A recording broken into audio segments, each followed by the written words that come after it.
The story of banned literature in the Soviet Union is not simply a tale of censorship, but a chronicle of how a totalitarian state attempted to control the very thoughts and memories of its people through the systematic suppression of written words.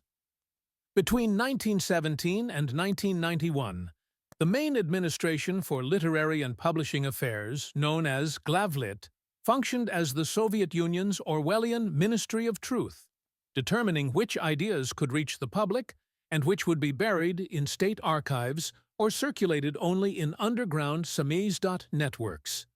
The books that fell victim to this machinery of control are now recognized as masterpieces of 20th century literature. Yet for decades they existed only as contraband, typed on carbon paper and passed hand to hand in defiance of a system that feared the power of honest words. When Ivan Bunin witnessed the Bolshevik Revolution unfold in Moscow in 1917, he saw not liberation, but chaos. As a prominent writer who had already established his reputation before the revolution, Bunin watched the streets descend into violence and disorder during the civil war that followed. He sympathized openly with the white movement that opposed the Bolsheviks and even considered volunteering for their forces. In 1920, as the Civil War turned decisively against the whites, Bunin made the difficult decision to emigrate to France, joining the first wave of Russian intellectuals who chose exile over submission to the new regime. His diary entries from this tumultuous period formed the basis of Cursed Days, a work of searing condemnation that portrayed the Bolshevik takeover not as a glorious workers' revolution, but as a catastrophic descent into brutality and anarchy. The book was published in Paris in 1925, where it found an eager audience among Russian émigrés, but in the Soviet Union itself, the text was absolutely forbidden. After Stalin's death in 1953, during the limited cultural thaw under Khrushchev, some of Bunin's less controversial literary works appeared in small print runs, carefully selected to exclude any direct criticism of the Soviet system. But Cursed Days remained untouchable, its scathing portrayal of the revolution incompatible with the official narrative that the Bolshevik seizure of power had been a historic triumph of the working class. Only in 1988, as Mikhail Gorbachev's policy of glasnost began to crack open the sealed vaults of Soviet cultural memory, was Cursed Days finally published in the USSR, though even then the censors demanded amendments. The complete, unredacted text appeared only in 1990, on the eve of the Soviet Union's collapse, allowing Soviet readers to finally encounter Bunin's unfiltered horror at the events that had shaped their nation's history. The fate of Yevgeny Zamyatin's dystopian novel demonstrates how the Soviet censorship apparatus could recognize a threat, even in science fiction. Written in 1920, the novel depicted a future totalitarian society where individual identity had been erased, where citizens were known by numbers rather than names, and where even intimate life fell under state surveillance and control.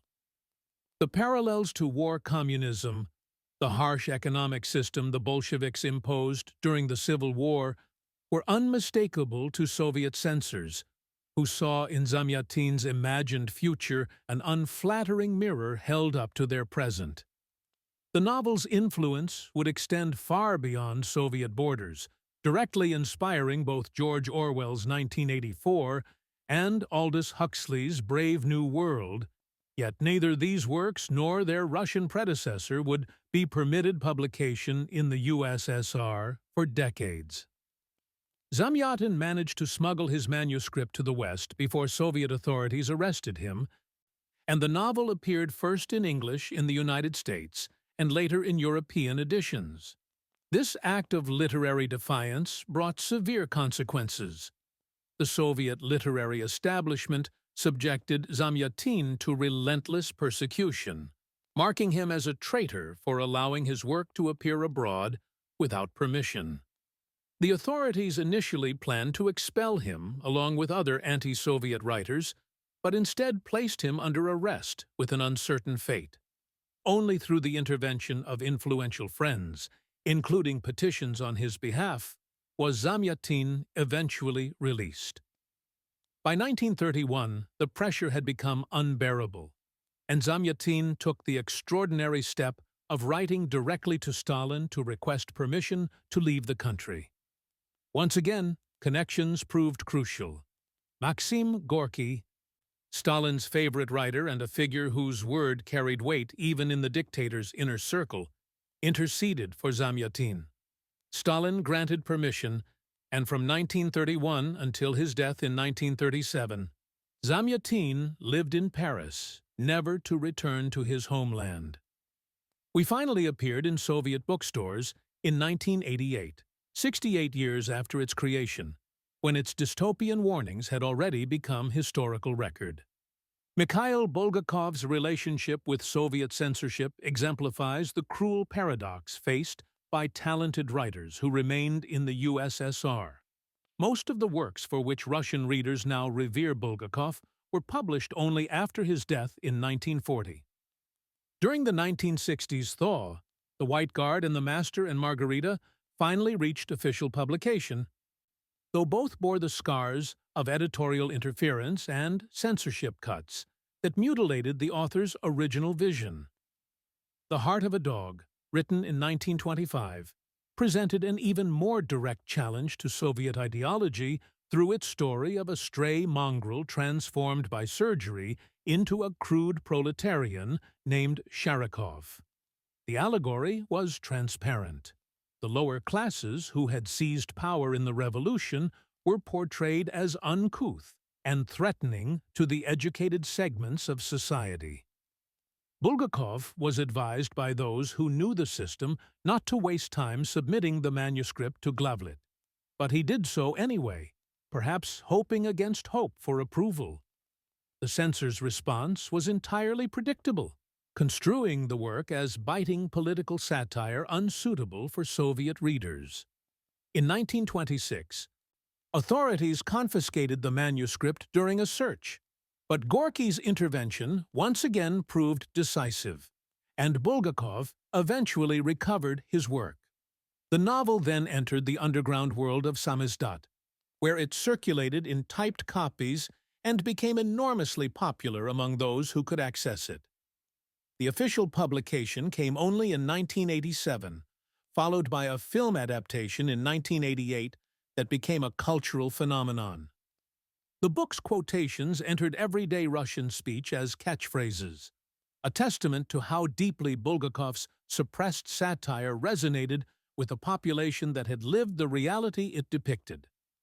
Boris Pasternak's Dr. Zhivago represents perhaps the most internationally visible case of Soviet literary censorship, a novel whose suppression became a Cold War battleground. Written between 1945 and 1955, the novel offered an impartial, humanistic portrayal of the Revolution and Civil War, eschewing propaganda for complex characters caught in historical forces beyond their control. The work stands as one of the finest achievements of 20th century Russian literature, yet its publication nearly destroyed its author. After major Soviet literary journals refused to serialize the novel, Pasternak sent the manuscript to Italy, where it was published in 1957. Recently declassified documents have revealed CIA involvement in ensuring the book's publication throughout the socialist bloc, transforming a literary work into an instrument of Cold War cultural warfare. The Soviet response was ferocious. Pasternak was branded a traitor, and an orchestrated campaign of denunciation swept through Soviet cultural institutions. The editorial board of Novy Mir, the prestigious literary magazine that had rejected the manuscript, published an open letter declaring that Dr. Zhivago slandered the October Revolution and the people who had built socialism. When Pasternak was awarded the Nobel Prize for Literature in 1958, Soviet authorities dismissed it as a political stunt designed to embarrass the USSR claiming the award reflected anti-Soviet propaganda rather than genuine literary merit. The persecution became so widespread that ordinary workers, who had never read a word of the novel, were compelled to condemn it at factory meetings, giving rise to the sardonic phrase that captured the absurdity of the campaign: "I haven't read Pasternak, but I condemn him." Under threat of expulsion from the Soviet Union, which would have meant permanent separation from his homeland and loved ones, Pasternak was forced to decline the Nobel Prize. He died in 1960, a broken man. Only in 1988 did Dr. Zhivago finally appear in the USSR, published ironically by the same Novy Mir that had led the charge against it 3 decades earlier. The Black Book, compiled by Ilya Ehrenburg and Vasily Grossman between 1943 and 1945, reveals how Soviet censorship extended even to documentation of Nazi atrocities when such documentation conflicted with state ideology. Grossman, working as a war correspondent, was among the first journalists to reach the Treblinka extermination camp after Soviet forces liberated it. His article, The Hell of Treblinka, became the first publication about the Holocaust to appear in the Soviet press. For Grossman, the subject carried profound personal weight. His own mother had been murdered during the mass execution of Jews in Berdichev. Together with Ehrenburg, another war correspondent, Grossman gathered documentary evidence, survivor testimonies, and personal observations to create a comprehensive record of the Holocaust. But Soviet authorities refused publication. The official reasoning reflected a calculated political decision. The USSR did not want to highlight the deaths of Jews specifically, insisting instead that writers should focus on Nazi crimes against the Soviet people as a whole, without singling out any particular nationality. This erasure of Jewish suffering served multiple purposes, including suppressing evidence of local collaboration in the Holocaust and avoiding any acknowledgement that Jews had been targeted for extermination as Jews rather than as Soviet citizens. The Black Book was published in English in the United States in 1947, but the Russian-language version remained suppressed. A partial edition finally appeared in Israel in 1980, yet even this was incomplete. The full version was not published in Russia until 2015, 70 years after its completion, finally allowing Russian readers to access the complete testimony that Ehrenburg and Grossman had risked their lives to compile. Grossman's subsequent novel, Life and Fate, written between 1950 and 1959, drew heavily on his wartime experiences and stands as what critics now call the war and peace of the 20th century. The novel depicts the Battle of Stalingrad, where Grossman served as a correspondent, alongside the political purges, the wartime evacuations, and the way neighbors and friends abandoned the families of those arrested. The book's crime, in Soviet eyes, was its unflinching criticism of Stalinism, including direct comparisons between Stalin and Hitler that violated the fundamental taboo of Soviet ideology. When Grossman submitted the manuscript for publication, he was not merely refused. In 1961, the KGB conducted a search of his apartment and confiscated the dangerous manuscript, along with carbon copies and even the typewriter ribbons that had been used to type it. The editor, who had read the manuscript, told Grossman that the book could not be published for 200 years, as its ideas were too dangerous for Soviet society. Fortunately, a friend possessed another copy, which was eventually smuggled out of the Soviet Union through an elaborate operation involving microfilm. The novel was published in Switzerland in 1980 and finally appeared in the USSR in 1988 during Perestroika, though with passages cut. The complete version came only in 1990. In a gesture laden with symbolism, in 2013 the FSB, successor to the KGB, formally presented the confiscated manuscript to the Ministry of Culture at an official ceremony. Acknowledging the injustice while highlighting the security services' role in paradoxically preserving what they had suppressed. Vladimir Nabokov's Lolita faced censorship in multiple countries for its controversial subject matter, but in the Soviet Union, Nabokov's status as an émigré made all his works forbidden, regardless of content. The story of forbidden love between a middle-aged man and an underage girl was banned in France, Britain, and initially struggled to find a publisher in the United States. In the USSR, however, the issue was not the novel's content, but its author's identity. Nabokov's father had been a centrist politician who vehemently opposed the Bolsheviks, and the entire Nabokov family had emigrated after the revolution, marking them as traitors in Soviet ideology. No émigré writers could be published in the USSR, a blanket prohibition that lasted for decades. Nevertheless, Nabokov's works circulated in samizdat among the intellectual elite, and by the 1950s and 60s, academic literary articles began cautiously citing his scholarship, including his controversial commentary on his English translation of Pushkin's Eugene Onegin. Nabokov himself harbored no illusions about Lolita's prospects in his homeland. In the postscript to his own Russian translation, written in the 1960s, he stated bluntly that he found it difficult to imagine any regime in the USSR, whether liberal or totalitarian, under which censorship would permit Lolita's publication. Yet even this pessimistic prediction eventually proved too dark. The novel was officially published in the Soviet Union in 1989. As the entire system of censorship crumbled along with the political structure it had served. Aleksandr Solzhenitsyn's The Gulag Archipelago represents the most comprehensive and devastating indictment of the Soviet prison camp system ever written, and its publication history reflects the existential threat the Soviet state perceived in truthful historical documentation.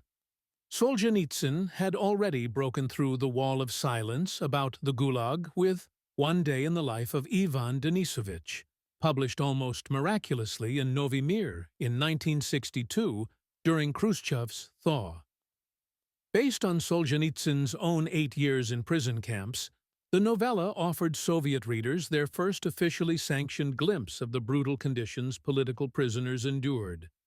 But Solzhenitsyn devoted the rest of his life to a far more ambitious project, researching the entire Soviet penal system and the waves of political persecution that had filled the camps with millions of prisoners. He collected information from across the country, gathering testimony from survivors, documenting how the camp system had been established and expanded, and creating a comprehensive historical record of state terror. The resulting work, The Gulag Archipelago, written between 1958 and 1968 and updated through 1979, was a multi-volume exposé that named names, cited statistics, and described in methodical detail how the Soviet state had imprisoned, tortured, and killed its own citizens on a massive scale. Solzhenitsyn became one of the most prominent Soviet dissidents, a freedom fighter whose opposition to censorship made him a target of constant KGB surveillance. When the security services finally discovered the manuscript, Solzhenitsyn had already arranged for it to reach the West. The book was published in Paris in 1973, triggering a furious Soviet response. Solzhenitsyn was condemned as a traitor, stripped of his Soviet citizenship, and forcibly expelled from the country in 1974. Individual chapters appeared in Novi Mir in 1989, and the full text was published in 1990. That same year, Solzhenitsyn's citizenship was restored, and he eventually returned to Russia in 1994, having outlived the system that had tried to silence him.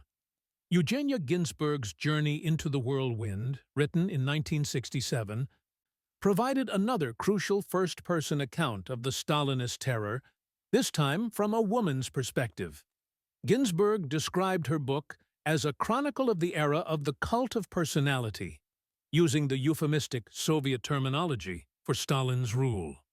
Arrested during the Great Terror of 1937, Ginsburg spent 10 years in prison and camps. Her autobiographical novel recounted the beatings during interrogations, the fabricated charges, the forced confessions extracted through torture and threats that entire families would be arrested. She described the culture of denunciation that poisoned Soviet society, where neighbors informed on neighbors hoping to curry favor with the NKVD, only to find themselves arrested in turn for not reporting enough or falling victim to subsequent denunciations. The most shocking passages depicted conditions in women's prisons, where male guards wearing shoulder straps beat female prisoners until they lost their memories and their sanity. Like so many other works exposing Stalinist crimes, Journey into the Whirlwind was first published abroad and appeared in the USSR only in 1988. The book's cultural impact extended beyond literature. A film adaptation titled Within the Whirlwind, starring Emily Watson as Ginsburg, was released in 1929. And since 1989, a theatrical adaptation has run continuously at Moscow's Sovremennik Theater, keeping Ginsburg's testimony alive for new generations. The suppression of Silver Age poetry reveals how Soviet censorship targeted not just political dissent, but entire artistic movements and aesthetic approaches deemed incompatible with socialist realism. The Communist Party and Glavlit demanded patriotic verse celebrating Soviet achievements, the heroism of workers, and the happy life under socialism. Lyricism, personal emotion, love, and suffering were considered hostile, capitalist, and irrelevant to Soviet people. Émigré poets like Zinaida Gippius and Dmitry Merezhkovsky simply did not exist in Soviet publications.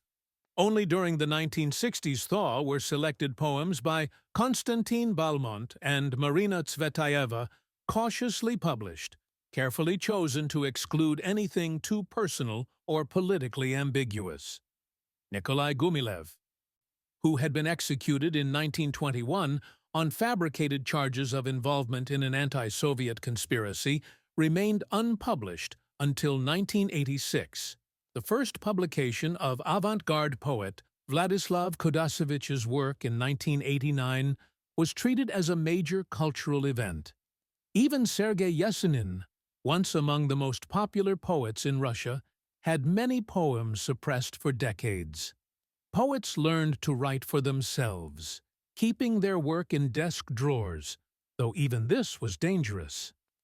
Anna Akhmatova, whose first husband, Gumilev, had been executed and whose son spent years in the camps, developed an elaborate system of oral transmission for her most dangerous poems.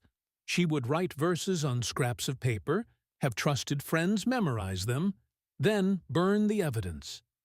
These friends would ask their friends to memorize the poems in turn, creating a human archive that preserved her work when physical copies could mean arrest. Collections of poetry circulated actively in samizdat, typed and retyped on carbon paper.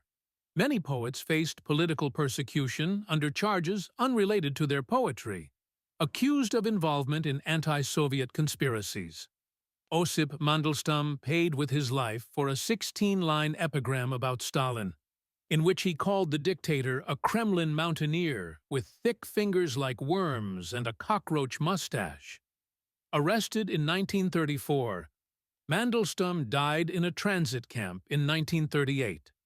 The NKVD and later the KGB confiscated manuscripts and samizdat collections, but rather than destroying them, stored everything in security service archives or special library repositories accessible only to a restricted circle of authorized personnel. This bureaucratic impulse to preserve even forbidden materials meant that after the Soviet collapse, many lost works could be restored and published, the very archives of repression becoming sources of cultural recovery. The paradox of Soviet censorship under Stalin versus the later period reveals a perverse nostalgia among some writers for the clarity of Stalinist terror. During Stalin's rule, The consequences of publishing something objectionable were severe and immediate: arrest, imprisonment, execution. But writers knew where they stood, and in extreme cases, Stalin himself would become involved as a critic or arbiter of controversial works, creating a grotesque certainty in the system. In the 1960s and beyond, the arbitrariness of censorship reached absurd levels. Decisions seemed random, guidelines were unclear, and the bureaucratic machinery of Glavlit operated according to opaque rules that could change without warning.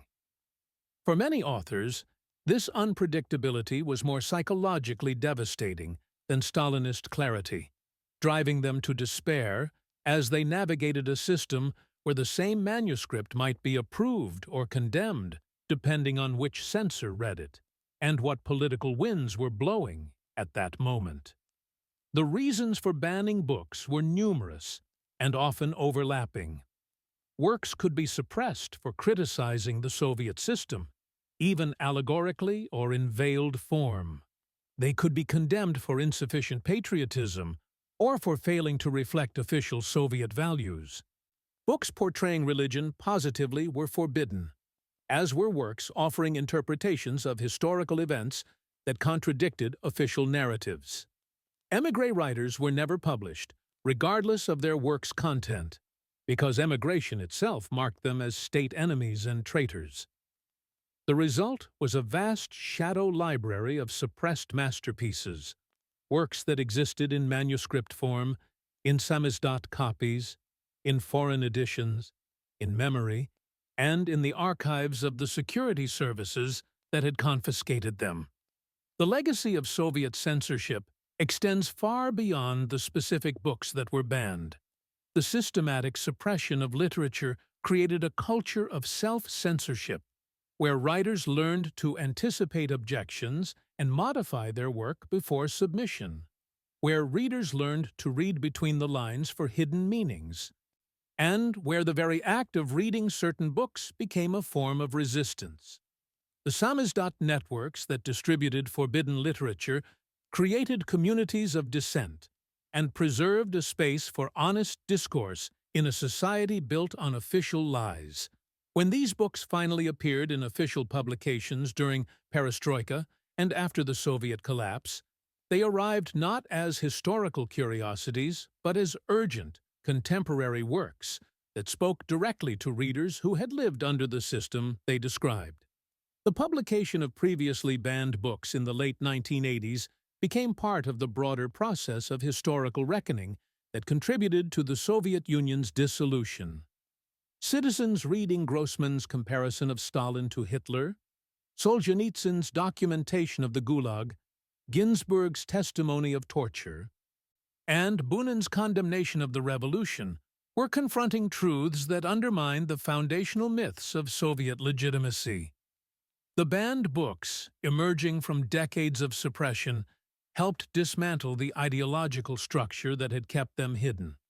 Today, these works stand as both literary achievements and historical documents, testaments to the human drive to bear witness and tell truth even in the face of totalitarian power. Reminders that no system of censorship, however comprehensive, can permanently silence the written word when that word carries the weight of lived experience and moral necessity.